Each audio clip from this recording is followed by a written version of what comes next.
Hello everyone guys. तो आप कैसे हो? I hope that you are well guys. तो गाइस आज मैं कुछ बताने वाला हूँ आपको यूनिक।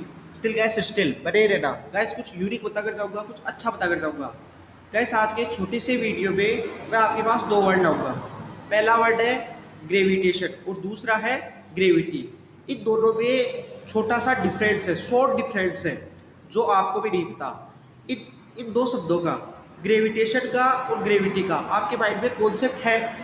बेसिकली आपके पास ग्रेविटेशन का कॉन्सेप्ट है, लेकिन इन दोनों पर आपके माइंड में एक मिसकंसेप्शन भी है जिसका आपको भी नहीं पता। ठीक है।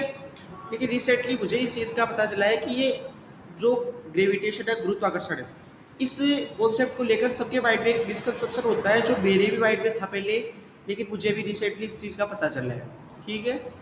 तो मैं आपको बताना चाहूँगा कि जो ग्रेविटेशन है, जब सबसे पहले मैंने ग्रेविटेशन, गुरुत्वाकर्षण बल का नाम लिया तो आपके माइंड में सबसे पहले क्या आया होगा? या तो पृथ्वी द्वारा लगने वाला आकर्षण बल। ठीक है, पहली अवधारणा तो यह आई होगी। दूसरी अवधारणा यह होगी कि न्यूटन एक दिन एक पेड़ के नीचे, सेब के पेड़ के नीचे बैठे थे। जैसे ही वो वहाँ पर जाकर बैठे तो उनके पास एक आकर सेब गिरी। ठीक है। तो उनके माइंड में क्या धारणा आई? ये सेब आकर नीचे क्यों गिरी जमीन पर ही, ऊपर भी तो जा सकती थी। ठीक है गाइस। तो इस कारण उन्होंने इस चीज़ का परीक्षण किया, बार बार इस चीज़ के परीक्षण कर करके गुरुत्वाकर्षण बल का नियम दिया। गुरुत्वाकर्षण का नियम न्यूटन साहब ने दिया था, न्यूटन, आइजैक न्यूटन साहब ने, जो हमारे साइंटिस्ट थे। ठीक है। जो पृथ्वी द्वारा लगने वाला आकर्षण बल है वो इस यूनिवर्स का सबसे स्ट्रोंग प्रबल बल है। ठीक है। क्योंकि जिसकी जो पृथ्वी की अपनी कक्षा है उससे बाहर निकालने के लिए जो सैटेलाइट्स वगैरह है, रॉकेट्स वगैरह है, उनके लिए भी एक स्ट्रॉन्ग पावर इंजन की ज़रूरत होती है, बहुत ज़्यादा पावर की ज़रूरत होती है, तभी अब सैटेलाइट्स वगैरह को पृथ्वी की कक्षा से बाहर निकाल सकते हैं। पृथ्वी है जो सभी चीज़ों को अपने आसपास, जैसे कोई भी पानी वगैरह है, पेड़ पौधे, हम या इस पृथ्वी पर जो भी है, पृथ्वी की कक्षा में, पृथ्वी की कुछ कक्षा है कुछ दूरी तक पृथ्वी के सतह से लेकर, तो उस दूरी के अंतराल में पृथ्वी सभी चीज़ों को अपनी ओर आकर्षित करके रखती है, अपने से जोड़ के रखती है। ठीक है गाइस। इस प्रकार जो गुरुत्वाकर्षण बल है, जो पृथ्वी द्वारा लगने वाला आकर्षण बल है, वो इस यूनिवर्स का सबसे स्ट्रॉन्ग बल है। ठीक है।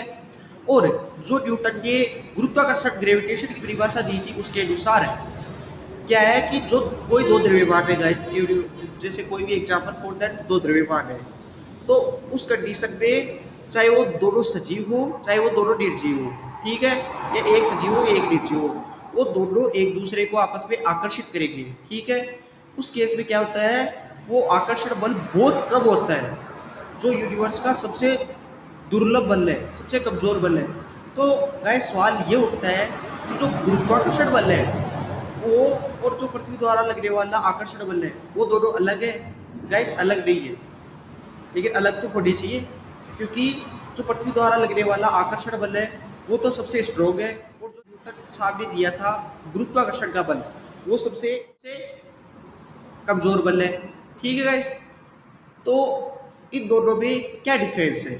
इन दोनों में छोटा सा डिफरेंस है मास ऑफ मैटर का, मास ऑफ मैटर का। ठीक है। इन दोनों में छोटा सा डिफरेंस है द्रव्यमान का। कि सबसे पहले मैं गुरुत्वाकर्षण की परिभाषा बताऊंगा, उसके अनुसार आपको समझ में आएगा कि जो हमारे आइजैक न्यूटन साइंटिस्ट थे, उन्होंने गुरुत्वाकर्षण बल की क्या परिभाषा दी थी कि कोई भी दो द्रव्यमान है, ठीक है, कोई ये एक द्रव्यमान है और ये एक द्रव्यमान है, तो प्रत्येक यूनिवर्स में कोई भी दो द्रव्यमान हो तो उनके बीच में एक आकर्षण बल लगता है। उस केस में क्या होता है कि दोनों द्रव्यमान एक दूसरे को आपस में आकर्षित करते हैं, तो उसे गुरुत्वाकर्षण बल कहते हैं। ठीक है। और पृथ्वी के केस में क्या होता है कि पृथ्वी, जब प्रत्येक वस्तु, पृथ्वी और हमारे बीच में गुरुत्वाकर्षण बल लगता है, तो उस केस में जो द्रव्यमान है उसका फर्क होता है, डिफरेंस होता है, कि जो पृथ्वी द्वारा लगाया जा रहा बल है वो आकर्षण बल ज़्यादा होगा, क्योंकि पृथ्वी का जो द्रव्यमान है वो बहुत ज़्यादा है तुलनात्मक रूप से, और जिन वस्तुओं को पृथ्वी आकर्षित करती है उनका द्रव्यमान तुलनात्मक रूप से बहुत कम है। तो उस केस में क्या होता है कि जो आकर्षण बल का इफेक्ट होता है वो हम पर ही ज़्यादा पड़ता है, क्योंकि पृथ्वी का जो द्रव्यमान है वो बहुत ज़्यादा है, तो पृथ्वी आकर्षित ज़्यादा करेगी। ठीक है। पृथ्वी की जो आकर्षण बल की मात्रा है वो भी ज़्यादा होगी, उस केस में हम पृथ्वी को आकर्षित करते हैं, हम भी करते हैं, लेकिन हमारा द्रव्यमान तुलनात्मक रूप से बहुत कम होता है। उस केस में क्या होता है कि हम पृथ्वी को इतनी आकर्षित कर नहीं पाते, उस केस में हम जो आकर्षण बल होता है उसे फील भी नहीं कर पाते। ठीक है, तो ये जो कंसेप्शन था, मिसकंसेप्शन है, ये मेरे माइंड में कहाँ से आया कि जो गुरुत्वाकर्षण बल है और जो गुरुत्व बल है, गाइस मैं बताना चाहूँगा कि गुरुत्व बल क्या होता है। गुरुत्व बल गुरुत्वाकर्षण बल का ही एक स्पेसिफिक केस होता है। जब पृथ्वी द्वारा गुरुत्वाकर्षण बल लगता है तो उसे गुरुत्व बल कहते हैं, ग्रेविटी। इन दोनों में जी का डिफरेंस है, क्योंकि जो गुरुत्वाकर्षण बल है, ठीक है, उसमें जी का प्रयोग कहाँ होता है मैं आपको बताता हूँ। गुरुत्वाकर्षण जो न्यूटन साहब ने दिया था, उस केस में जो जी कैपिटल जी आता है उसका यूज कैसे होता है कि जो कोई भी दो द्रव्यमान है यूनिवर्स में, प्रत्येक दो द्रव्यमान के बीच में आकर्षण बल लगता है, इसीलिए पूरा यूनिवर्स एक दूसरे से जुड़ा हुआ है इसी गुरुत्वाकर्षण ग्रेविटेशन के साथ। कि कोई भी दो द्रव्यमान है तो वो दो द्रव्यमानों के बीच में लगने वाला गुरुत्वाकर्षण बल उन दोनों के गुणनफल के समानुपाती होता है। इसका मतलब है कि जैसे जैसे दो द्रव्यमानों का गुणनफल बढ़ता है तो उनके बीच में लगने वाला गुरुत्वाकर्षण बल भी बढ़ता है, और जो उनके बीच की दूरी है उसके व्युत्क्रमानुपाती होता है। ठीक है, जो लगने वाला बल होता है उनके बीच की दूरी के व्युत्क्रमानुपाती होता है, उनके वर्ग के व्युत्क्रमानुपाती, कि जो उनके बीच की दूरी है जैसे जैसे बढ़ेगी उनके बीच लगने वाला गुरुत्वाकर्षण भी घटेगा। तो इसका मैथमेटिकल फॉर्मूला होता है एफ समानुपाती F1 F2 upon R square. ठीक है, जहाँ पे F1 F2 दो द्रव्यमान है जिनका गुणनफल है, जो लगने वाला बल है F उसके समानुपाती होता है, और जो दूरी है उसका वर्ग है वो लगने वाले गुरुत्वाकर्षण बल के व्युत्क्रमानुपाती होता है। तो इस केस में जब समानुपातिकता का चिन्ह हटता है a proportional F1 F2 upon R square, तो उस समानुपातिकता के चिन्ह के स्थान पर एक नियतांक आता है जिसे गुरुत्वाकर्षण नियतांक कहते हैं।